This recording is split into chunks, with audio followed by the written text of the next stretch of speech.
2040년, 당신의 통장 잔액은 그대로인데 살 수 있는 게 절반으로 줄어들었습니다. 충격적이죠? 하지만 이건 미래가 아니라 지금 이 순간에도 일어나고 있는 일입니다. 오늘 이 영상에서 알려드리는 내용을 모르면 당신은 평생 가난에서 벗어날 수 없습니다.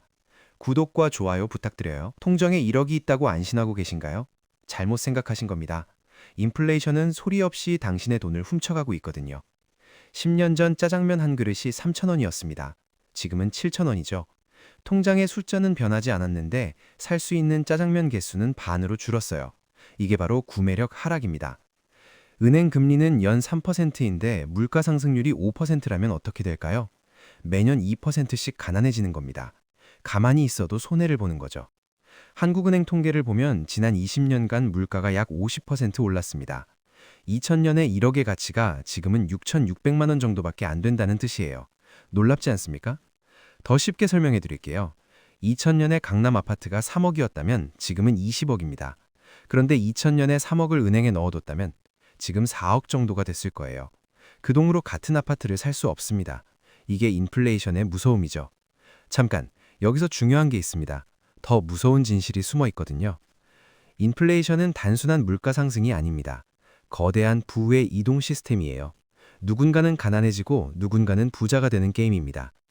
첫 번째 이동, 채권자에서 채무자로 부가 넘어갑니다. 돈을 빌려준 사람이 손해를 보고 빌린 사람이 이득을 본다는 뜻이죠. 예를 들어 볼게요. 당신이 친구에게 1,000만 원을 빌려줬습니다. 5년 후 1,000만 원을 돌려받았지만 그 돈으로 살 수 있는 게 줄어들었어요. 5년 전 1,000만 원이면 소형차를 살 수 있었습니다. 지금은 중고차도 어렵죠. 친구는 1,000만 원이라는 숫자만 갚았지만 실제로는 더 적은 가치를 돌려준 겁니다. 은행 예금도 마찬가지입니다. 당신은 은행에 돈을 빌려주는 채권자예요. 인플레이션이 금리보다 높으면 손해를 보는 겁니다. 금리 3%를 받아도 물가가 5% 오르면 실질적으로 2% 손해거든요. 반대로 부동산 담보대출을 받은 사람은 어떨까요? 2010년에 3억을 빌려서 아파트를 샀습니다. 2020년에 3억을 갚는데 그 3억의 실질 가치는 2억밖에 안 돼요. 게다가 아파트는 10억이 됐죠. 이게 바로 부의 이동입니다. 부자들이 대출을 받아 부동산을 사는 이유가 여기 있습니다. 인플레이션이 빚을 갚아주는 거예요. 시간이 지날수록 빚의 부담이 줄어들거든요. 이게 핵심인데요. 두 번째 이동입니다. 노동자에서 자산가로 부가 흘러갑니다. 월급은 물가를 따라가지 못합니다. 연봉이 5% 올라도 물가가 10% 오르면 실질 소득은 줄어드는 거예요. 노동으로만 버는 사람은 갈수록 힘들어집니다. 예를 들어 볼게요. 2020년에 월급 300만 원으로 생활비 200만 원 쓰고 100만 원 저축했습니다. 2025년에 월급이 350만 원이 됐어요. 16% 인상이죠. 대단한 것 같지만 생활비가 280만 원이 됐습니다. 저축은 70만 원밖에 못해요. 오히려 줄었죠. 반면 자산가는 어떨까요? 2020년에 5억짜리 아파트를 산 사람이 있습니다. 2025년에 8억이 됐어요. 월급쟁이가 6년간 4,200만 원, 70만 원 곱하기 12개월 곱하기 6년 모을 때 자산가는 3억을 벌었습니다. 이게 현실이에요. 주식도 마찬가지입니다. 코스피가 2020년 2,000에서 2025년 2,600으로 올랐다면 30% 수익률이죠. 5천만 원 투자한 사람은 1,500만 원을 벌었습니다. 월급으로 그만큼 모으려면 몇 년이 걸릴까요? 자산을 가진 사람과 못 가진 사람의 격차가 벌어지는 이유가 바로 이거예요. 부자는 돈을 은행에 넣어두지 않습니다. 자산으로 바꿔놓죠. 세 번째 이동, 국민에서 정부로 부가 넘어갑니다. 정부는 세계 최대의 채무자입니다. 국채를 발행해서 돈을 빌리죠. 한국 정부 부채가 1,000조가 넘는다는 거 아시죠? 어마어마한 금액입니다. 인플레이션이 일어나면 어떻게 될까요? 정부 빚의 실질 가치가 줄어듭니다. 1,000조 빚이 있는데 물가가 50% 오르면 실질적으로는 666조 정도의 빚만 갚으면 되는 거예요. 누가 손해를 볼까요? 국채를 산 국민들입니다. 은행 예금도 결국 은행이 국채를 사는 데 쓰이거든요. 당신이 은행에 돈을 맡기면 그 돈으로 은행이 국채를 삽니다. 결국 당신이 정부에 돈을 빌려준 거죠. 게다가 물가가 오르면 명목 소득이 올라갑니다. 실질 소득은 그대로인데 세금은 더 내게 되는 거죠. 예를 들어 볼게요. 2020년에 연봉 5천만 원이면 소득세 약 400만 원을 냅니다. 2025년에 연봉 6천만 원이 됐어요. 소득세는 600만 원이 됐죠. 50%나 늘었습니다. 하지만 실질 구매력은 물가가 20% 올랐다면 실질 연봉은 5천만 원이라 마찬가지예요. 세금만 더 내는 겁니다. 이걸 브렉킷 크립이라고 합니다. 교묘하지 않습니까? 정부 입장에서 적당한 인플레이션은 이득입니다. 비준 줄고 세수는 늘어나니까요. 그래서 중앙은행의 인플레이션 목표가 2%인 겁니다. 0%가 아니라요. 적당한 인플레이션은 경제에 좋다고 하지만 실제로는 정부에 좋다는 뜻이죠. 자, 그렇다면 우리는 어떻게 해야 할까요? 생존 전략을 알려드리겠습니다. 첫 번째, 현금 비중을 관리하세요. 비상금은 필요합니다. 갑자기 차가 고장나거나 병원에 가야 하거나 경조사가 생길 수 있죠. 하지만 전 재산을 통장에 넣어두면 안 돼요. 생활비 6개월치 정도만 현금으로 갖고 있으세요. 월 생활비가 250만 원이면 1,500만 원 정도죠. 이 정도면 웬만한 비상 상황은 대처할 수 있습니다. 나머지는 자산으로 바꿔야 합니다. 5천만 원이 있다면 1,500만 원은 예금, 3,500만 원은 투자하는 거예요. 이게 기본 원칙입니다. MMF나 RP 같은 초단기 상품도 고려해 볼 수 있어요. 예금보다는 금리가 높고 유동성도 있거든요. 필요하면 하루 만에 찾을 수 있습니다. 당장 쓸 돈과 투자할 돈을 명확히 구분하는 게 중요합니다. 섞어 넣으면 투자할 돈도 쓰게 되고 써야 할 돈도 못 쓰게 되거든요. 두 번째, 달러 자산을 확보하세요. 원화만 갖고 있으면 위험합니다. 환율 리스크도 있고 한국 경제 만해 리스크도 있죠. 1997년 외환위기 때를 생각해 보세요. 달러 대비 원화 가치가 반토막 났습니다. 달러는 여전히 기축통화예요. 전 세계가 달러로 거래합니다. 글로벌 분산이 필요한 겁니다. 미국 ETF를 사는 게 가장 쉬운 방법입니다. S&P 500이나 나스닥 ETF를 매수하면 어떻게 될까요? 달러 자산과 미국 주식을 동시에 얻을 수 있어요. 예를 들어 SPY나 VOO 같은 S&P 500 ETF를 1,000만 원어치 샀다고 해봅시다. 환율이 1,200원에서 1,400원으로 오르면 환차익만 16%입니다. 거기에 주가 상승까지 더해지죠. 환율 방어와 자산 성장을 한 번에 하는 겁니다. 재산의 20%에서 30%는 달러 자산으로 보유하는 걸 권장합니다. 5천만 원이 있다면 1,000에서 1,500만 원 정도요. 달러 예금도 방법입니다. 요즘 미국 금리가 한국보다 높을 때가 많거든요. 5%대 금리를 주는 경우도 있어요. 환차익도 기대할 수 있고요. 세 번째, ISA 계좌를 활용하세요. ISA는 개인종합 자산관리 계좌입니다. 세금 혜택이 어마어마하거든요. 연 200만 원까지 비과세예요. 그 이후는 분리과세 9.9%고요. 일반 계좌는 어떨까요? 이자나 배당에 15.4% 세금을 냅니다. 1,000만 원 이익이 나면 154만 원을 세금으로 내야 해요. ISA에서는 99만 원만 내면 됩니다. 55만 원 차이죠. 더 좋은 건 손익통산입니다. 주식, 펀드, 예금을 한 계좌에서 관리할 수 있거든요. A 주식에서 500만 원 이익, B 주식에서 300만 원 손실이 났다면 합산해서 200만 원에 대해서만 세금을 내는 겁니다. 일반 계좌라면 500만 원 이익에 대해 세금을 내야 해요. 손실은 인정해주지 않죠. ISA는 인정해줍니다. 이게 얼마나 큰 혜택인지 아시겠죠? 3년만 유지하면 됩니다. 만기 후에도 연장할 수 있고요. 중도 해지도 가능하지만 비과세 혜택이 사라지니 주의하세요.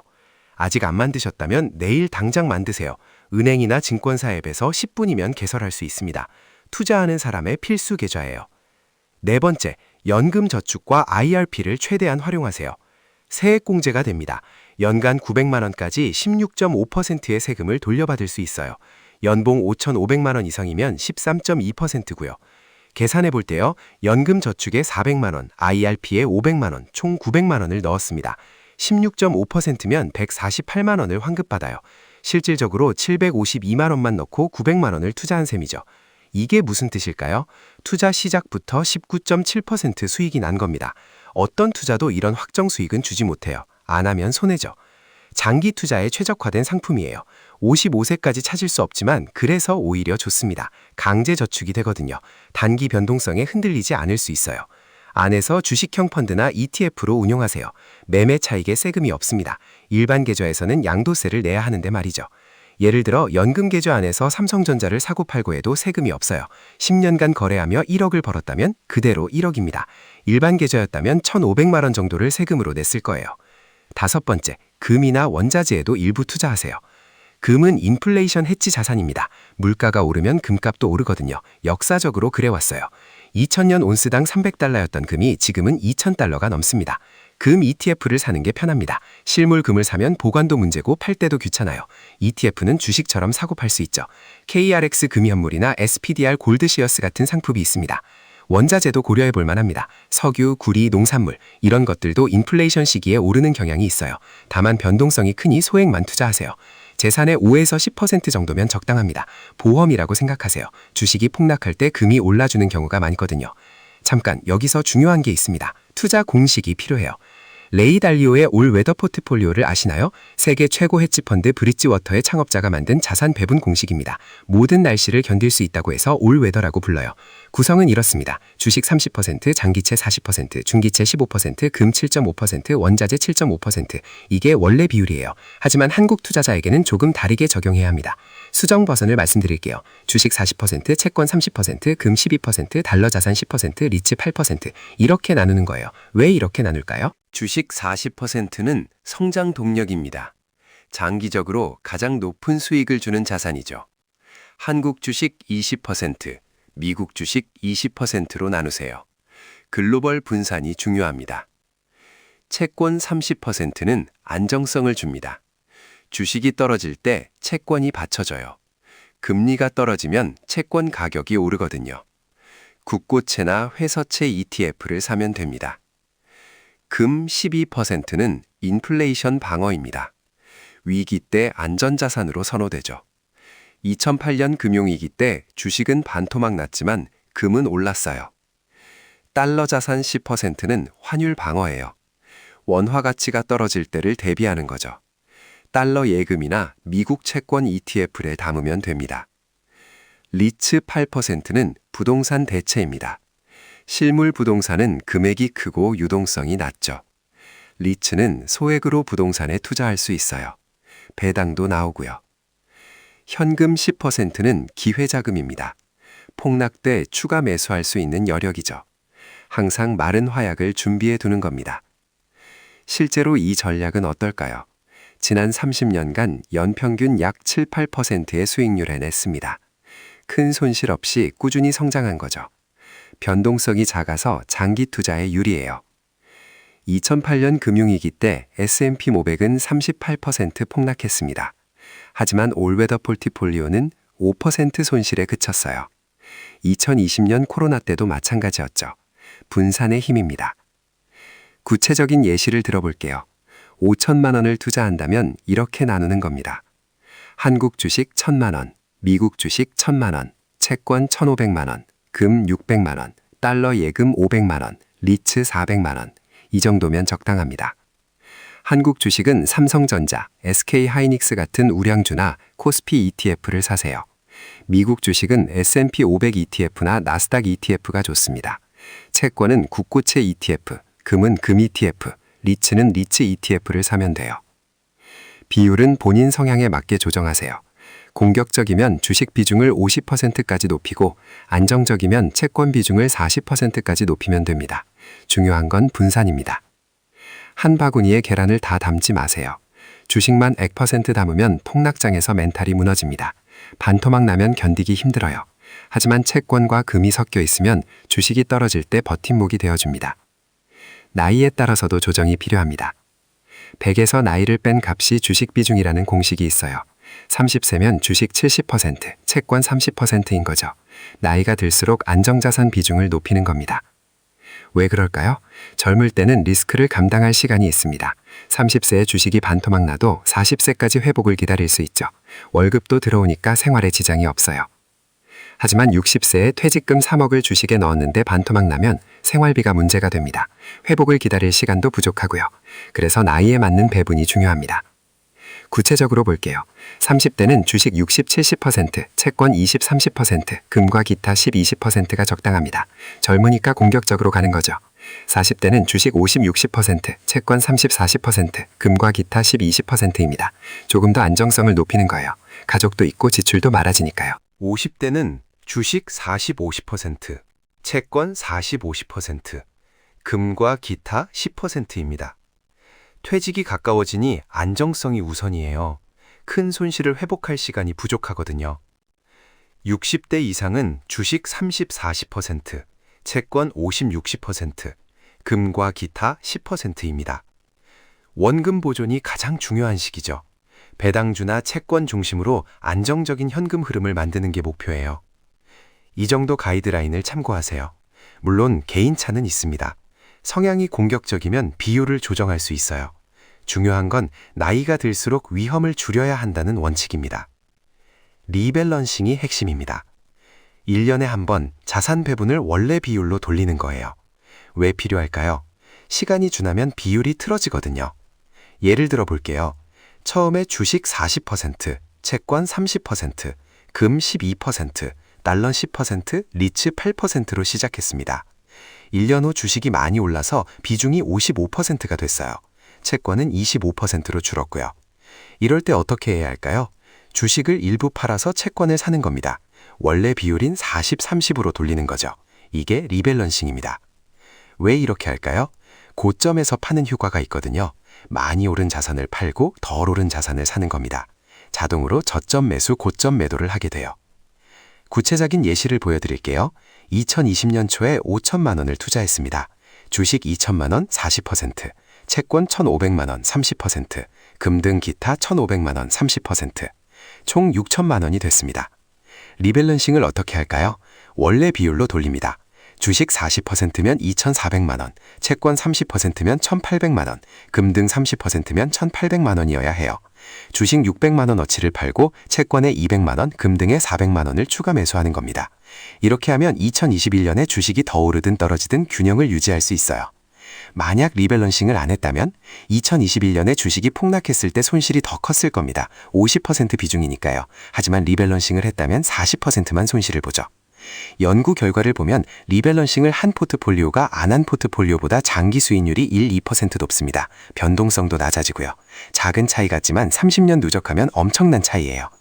1억을 연 7%로 30년 투자하면 7억 6천만 원이 됩니다. 연 8%면 10억이 넘어요. 1% 차이가 2억 이상 차이를 만드는 겁니다. 언제 하면 될까요? 달력에 표시해 두세요. 매년 12월 말이나 1월 초에 하면 됩니다. 1시간이면 충분해요. 계좌 확인하고 비율 계산하고 사고 팔고 이게 전부입니다. 귀찮다고 안 하면 안 됩니다. 이 1시간이 수익률을 몇 % 올려줘요. 연봉을 올리기는 어려워도 리밸런싱은 쉽잖아요. 안 할 이유가 없습니다. 자, 정리해 드리겠습니다. 인플레이션은 당신의 적입니다. 현금은 쓰레기예요. 워렌 버핏도 이렇게 말했죠. 현금을 갖고 있는 건 서서히 녹는 얼음 조각을 쥐고 있는 것과 같다고요. 실제로 그렇습니다. 1,000만 원을 10년 동안 은행에 넣어뒀다고 해볼까요? 연 3% 금리면 1,344만 원이 됩니다. 하지만 물가가 연 5%씩 올랐다면 실질 가치는 826만 원이에요. 174만 원을 잃은 놈입니다. 반대로 주식에 투자했다면 코스피 연평균 수익률이 약 8%입니다. 1,000만 원이 2,159만 원이 돼요. 물가를 감안해도 1,326만 원의 가치죠. 500만 원을 번 겁니다. 자산을 사세요. 주식, 부동산, 금, 달러, 뭐든 좋습니다. 현금으로만 갖고 있지 마세요. 인플레이션은 멈추지 않습니다. 앞으로도 계속될 거예요. 정부는 인플레이션을 원합니다. 빚을 갚기 쉬워지니까요. 중앙은행의 목표가 2%라는 것만 봐도 알 수 있죠. 당신이 방어하지 않으면 계속 잃게 됩니다. ISA, 연금저축, IRP 같은 절세계좌를 활용하세요. 세금도 인플레이션 못지않은 적입니다. 세금을 줄이는 것만으로도 수익률이 올라가요. 4312 전략이나 올웨더 포트폴리오처럼 분산 투자하세요. 한 가지에 몰빵하지 마세요. 주식만 100%는 위험하고 예금만 100%는 손해예요. 나이에 맞게 자산 배분을 조정하고요. 젊을 때는 공격적으로, 나이 들면 안정적으로. 이 원칙만 지켜도 큰 실수를 피할 수 있습니다. 매년 리밸런싱 하세요. 이게 진짜 중요합니다. 리밸런싱 없는 포트폴리오는 배 없는 항해나 마찬가지예요. 방향을 잃습니다. 장기 투자가 답입니다. 단기적으로는 오르락내리락 하겠죠. 2020년 코로나 때 코스피가 30% 빠졌습니다. 하지만 1년 만에 회복했어요. 지금은 그때보다 훨씬 높죠. 20년, 30년을 보세요. 단기 변동성에 흔들리지 마세요. 역사적으로 주식시장은 항상 우상향했습니다. 앞으로도 그럴 거예요. 복리의 마법을 믿으세요. 매년 7%씩만 불어도 10년이면 2배가 됩니다. 40년이면 15배예요. 1,000만 원이 1억 5천만 원이 되는 겁니다. 오늘 당장 시작하세요. 내일 하겠다는 사람은 평생 안 합니다. 지금 이 영상을 끄고 증권사 앱을 여세요. ISA 계좌부터 만드세요. 10분이면 됩니다. 1년 후, 10년 후 당신은 오늘의 선택에 감사할 겁니다. 인플레이션을 이기는 방법은 행동하는 것뿐입니다. 아는 것만으로는 부족해요. 실천해야 합니다. 당신의 재정적 자유를 응원합니다. 인플레이션이라는 적을 이기고 부자가 되는 그날까지. 오늘 영상이 도움이 되셨다면 구독과 좋아요 부탁드립니다. 감사합니다.